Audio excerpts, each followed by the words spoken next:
Hans oder was? Nein. Wird das Remix geschrieben? Wo ist das X? Naja, Ach da.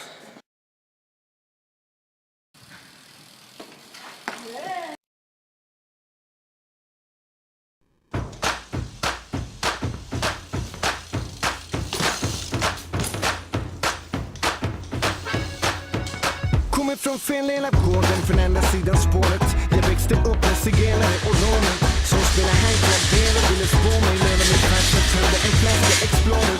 Lärde mig livet, gitarr och domarkonen. Django Spintet spelade ut grammofonen. Med second hand kan vagga i garderoben och bästa längre den där kvällen i trädgården. Det låg bra men sen kom problemen. Träffade tidigt i klämbenet och skattesedel menar skyldigheter. Myndigheter, sannolikheten är lite närmare förmedlingen med J. Man kanske borde byta namn eller sälja sin husvagn eller knacka ut sin guldtand. Men någon gång måste fördomen hinna sig kapp.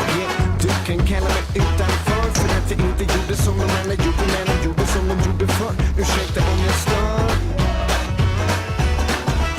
Men jag var inte grannen ovanför. Men tant ringer ju polisen varenda gång och säger det är jag som stör. Hon säger det är jag som stör. Kommer från jävla stadsdelen, det är det som är problemet. Jag växte upp i det finaste kvarteret. Min pappa han är designer med mera. Min andra farsa han är redan försenad. Självgången var barn och adopterad. Så skolgången blev lite svårt komplicerad. För klasskamraterna tyckte det verkar fel att och lärarinnan skulle snart pensioneras. Inte deras fel att det hela blev som det blivit. Enligt rekommendationer från den heliga skrift. Johans pappa säger han är antikrist. Enligt fröken som försökt att förklara det visst. Men man kanske borde skjutit nej. Eller åtminstone burit ut nej. Nu är de döden ligger i urnan. Men på något sätt lever vi bort den än